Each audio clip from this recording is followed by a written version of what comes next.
Welcome back to Road Gang Radio. Join Jimmy Mack and Lindsay Lawler's Gang of the Airwaves by subscribing to Radio Nemo on YouTube. We celebrate all kinds.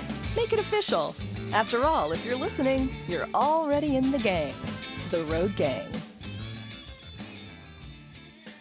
If you ain't turning, you ain't earning. 100% correct.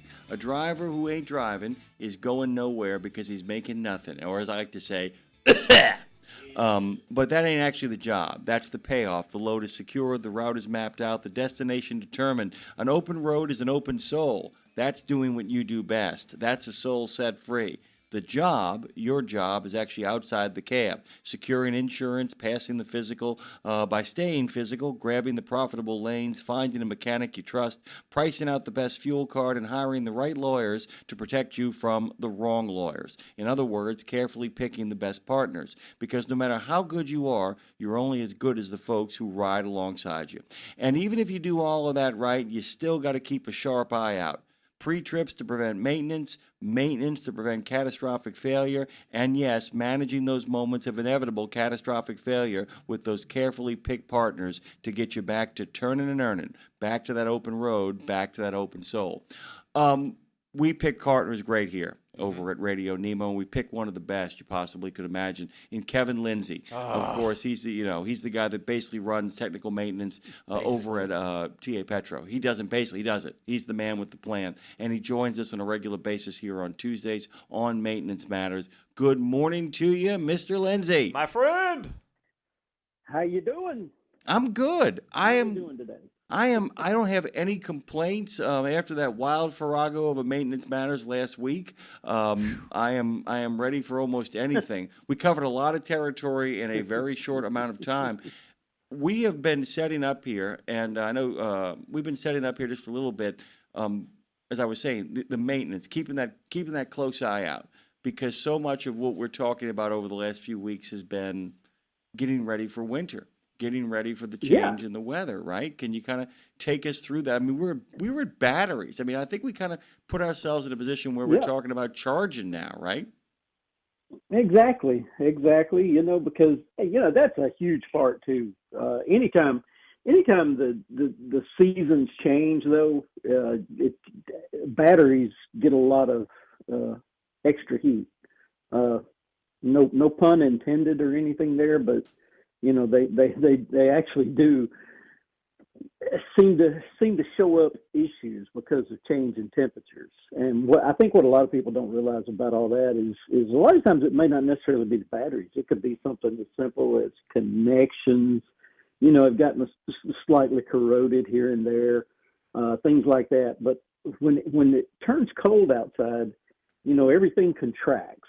And, these trucks, that's where they sit. They live outside, right? So all these different types of metals and plastics and all these different makeups, they contract a lot. So, and I think what can happen is you get a couple of loose connections. Once you get a loose connection, though, with your batteries, anytime you go to start the truck, turn lights on, because typically when you stop and kind of understand the amount of energy that comes out of those batteries, the amount of current flow that comes out of them, the more of that you have at one time, the higher the possibilities of arcing going on if something's loose somewhere. And once that arcing does that, it kind of creates a little bit more resistance, because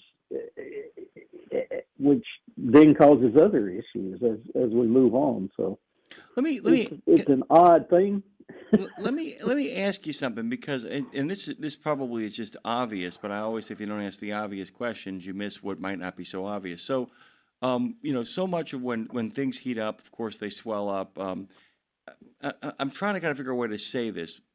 That they're always going to get as big as they're going to get based on the heat that they generate. They're always, if they're in proper working order, great. They're still going to swell up. I mean, it's going to get swollen. Mm-hmm. Because it's cold, it's actually contracting before you ever start it up. What I'm curious about is it's got further to walk to get where it needs to get to. so that the colder you are, the longer it takes for you to get kind of heated up, which means is that in fact doing more damage? I mean, like I said, and I'm not talking about the kind of damage where, you shouldn't do that. The joke we always make, what's the worst thing you can do for your engine? Turn it on. And because it's so cold sometimes, it's got longer to walk to get to where it needs to get to. Absolutely, Jimmy. And you think about that, and I like the way you kind of put that. You got to get to where you're going, and you're starting from a different place. The colder it is, because those things are contracted and everything.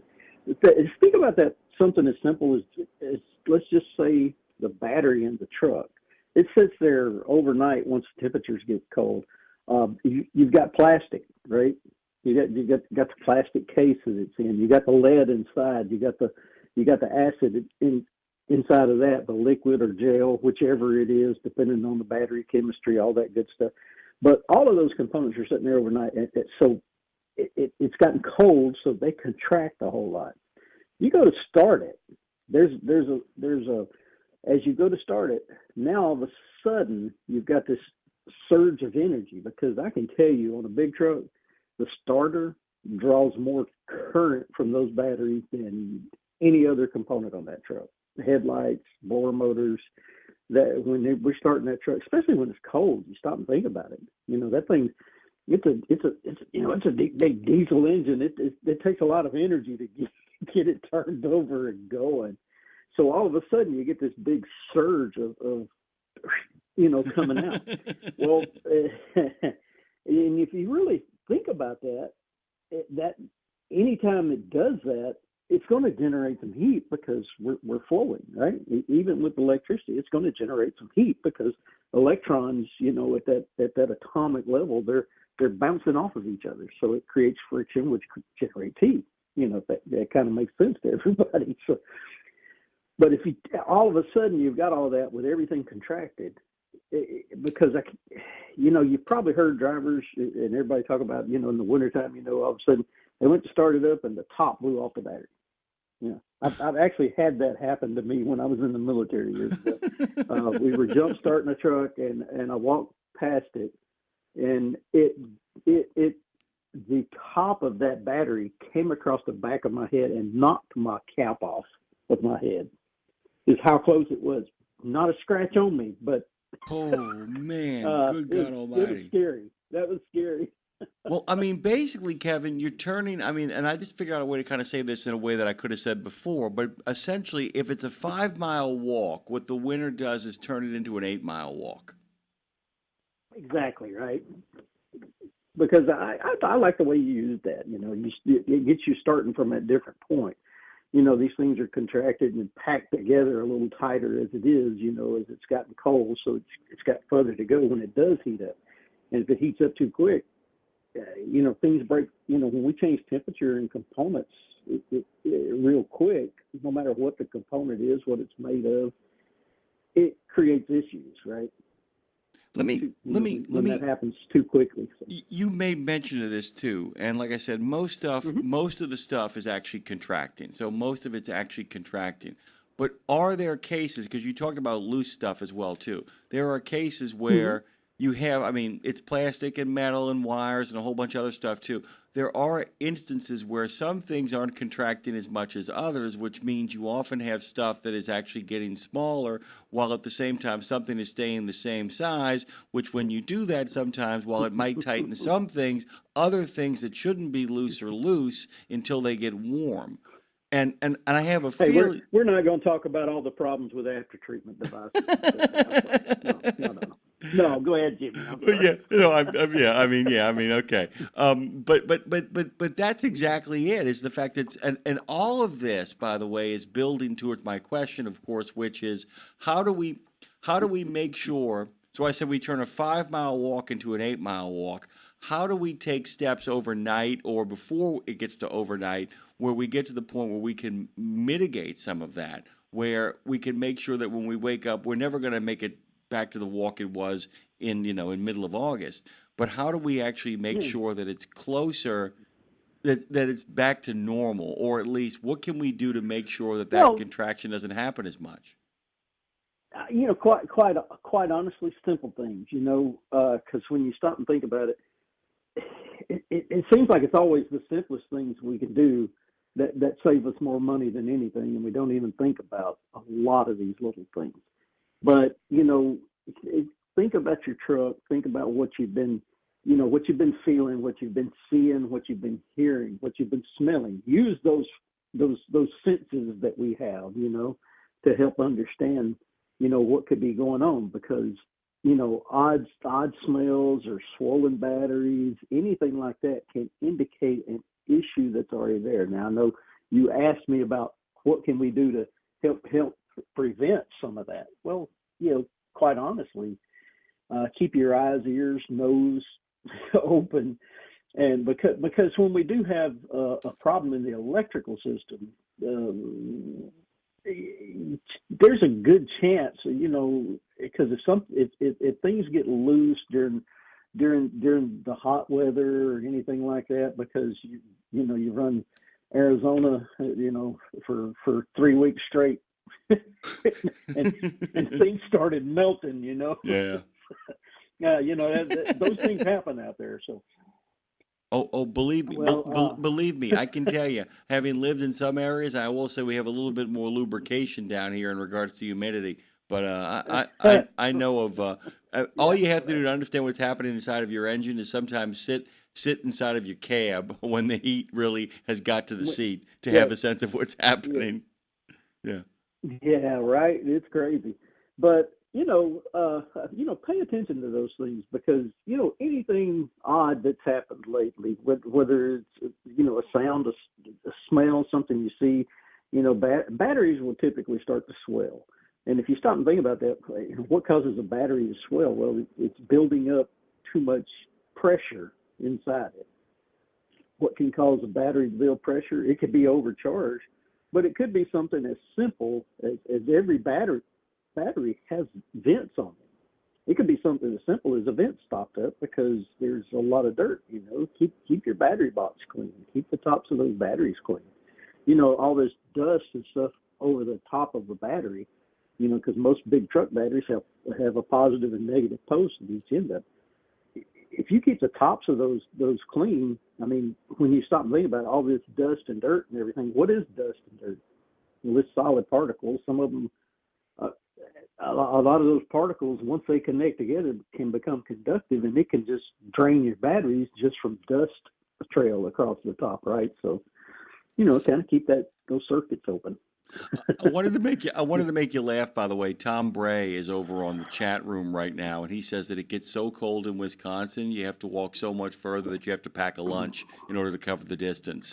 And I totally know what he's talking about, because I've been up. I've been in Minnesota I went to Minnesota one Christmas. Was at a show. Walked outside and my beard froze. I'm not kidding. And by the way, that's not a bad example to kind of talk about in regards to winter, because anybody that's ever been inside of an air conditioned, and I don't mean just cool, but in a heat conditioned area, and then walked out into freezing weather, has had their beard bristle up on them, has had it literally freeze up on them. But it's just a great example of how quickly all this stuff can change. But I wanted to go back to what you've already opened the door on, is the fact that we talk about the simplest things make a difference. It's cleaning it. And I know that sounds crazy, but simply dusting the damn thing, I'm saying dusting. That's you're not going to get a feather duster, but you really, but wait a minute, feather duster and maybe one of those, air guns, which you use on your computer, get it cleaned off, get that stuff out of there, because when it contracts, that's the other thing. Okay, once again, ignorant question, but I'll ask. So some things contract, some things stay the same size. Dirt gets in there. When it begins to expand and swell, and it begins to push that stuff in, you can really, like I said, the long-term damage of this, the incremental damage of what that stuff is doing, especially on the heat up, if you're not keeping the battery clean, can really, really take years off of, take a lot of life out of what you're trying to accomplish, right? Oh, absolutely, absolutely. And you got to remember that's, a lot of that. How do I say this? Well, it's naturally occurring as far as trucks go, right? just by the makeup of trucks and what they are, what they do, what we use them for, And when I say truck, I mean the entire truck, including the engine, drivetrain components, everything, right? So, manufacturers design all of this stuff knowing that they're going to be in these conditions, these extreme environments, one way or the other. And, in some cases, you may be in upper Minnesota and Wisconsin, in January, start up and you've got a load to Southern California and to Arizona and, down through El Paso and different places during January, and then you back up. So these things, man, it's a tough life when you stop and think about it. Oh. It's a tough life on components on these trucks and everything, and so many different environments that they live in. It's kind of crazy that some things last as long as they do when you really stop and think about it. Depending on where you run and all that good stuff. But it's kind of crazy. Well, we do Highway to Health on Tuesdays as well, because it's a programming gag, but it's also a programming insight. The idea that we're talking about both the health of your truck and your own health. Although today is about taking care of pets in the truck.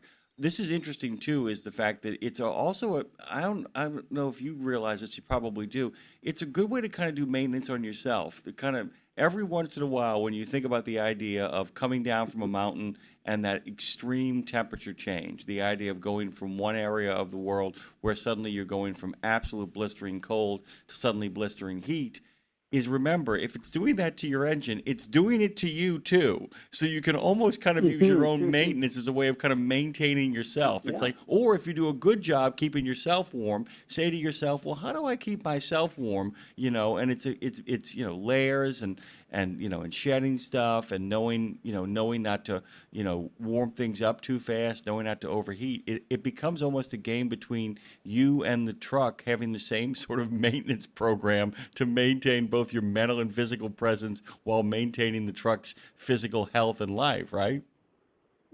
Oh, absolutely, right. I mean, it's true, right?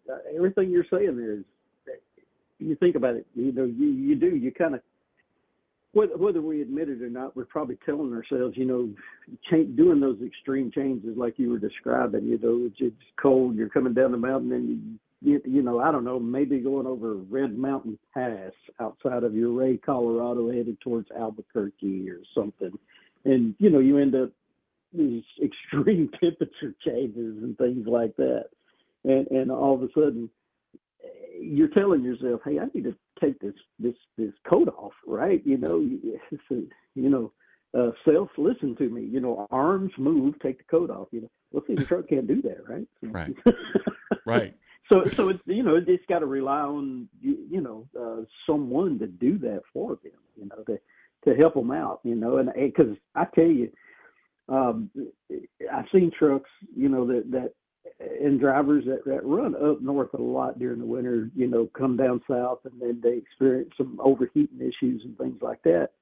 And a lot of times it's because they put some type of winter front on these things, and you have to, in those extreme conditions, So you gotta keep those things in mind. But anytime you do that, it's not just that coolant that you're working on there.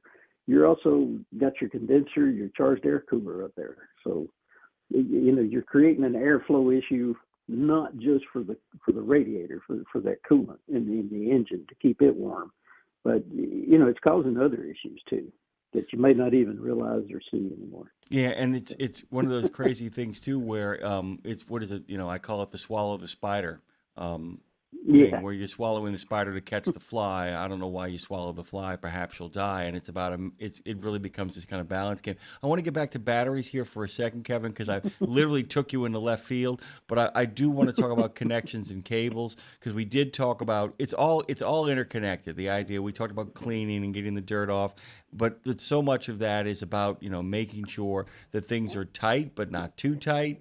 Yeah, I mean, you know, and the idea of kind of figuring out how far the eye can take you too in regards to checking connections and cables, and then we'll get to belts if we have time. I can't believe this, Oh Kevin. yeah. We got like 5 to 6 minutes left. Unbelievable. But go ahead. Go ahead, sir. Well, yeah, you know, exactly what you said. Look at everything. As far as those connections and everything. Do some of that touchy feely stuff. Get a little dirt on your hand. Put your gloves on, whatever. Grab a couple of those cables in that battery box. Most trucks nowadays, battery boxes are, pretty well.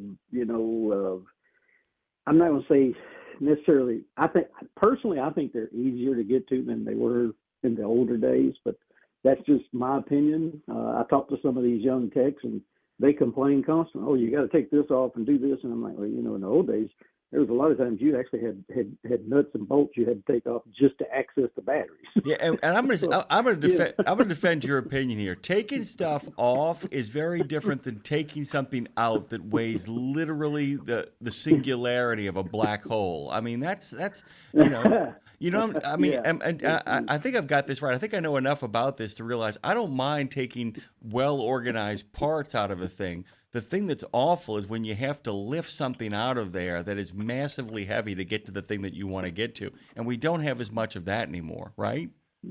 No, we don't. We don't, except for the battery itself, obviously. That's still a pretty good sized black hole there. You got to lift. But, yeah. So, you liked that one, didn't you? I did very much, very much. Yeah. I always like when people pick up the thread and run with it. Nicely done. Nicely Well, done. yeah. But, It's true though. But sometimes you got to touch those things, feel, make sure nothing's loose, all that good stuff, and not just the connections at the batteries, because a lot of times in battery boxes on trucks nowadays, you see you'll see a cable come off of that ground and go to the frame, and a lot of times right there at the battery box, feel those things, make sure nothing's loose.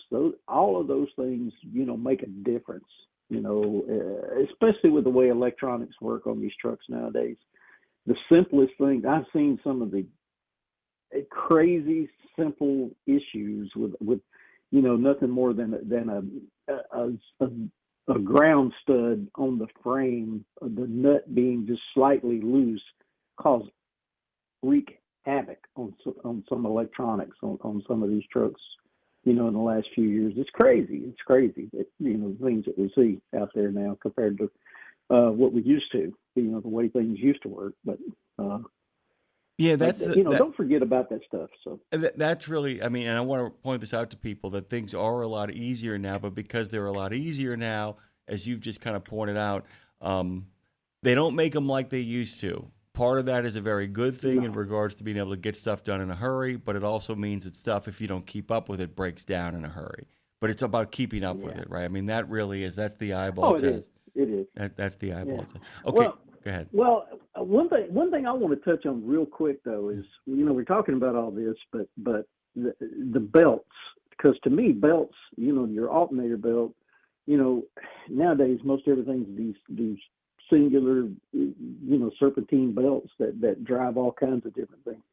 But I think belts get overlooked a lot nowadays, and I think a lot of it is kind of the industry's fault, the belt manufacturer's fault, because they've made these things so much better than they ever used to be. They last so much longer, but they also have more tension on them, and they're turning more components. There's a lot more instantaneous torque applied to them. When the engine's revved up and things like that.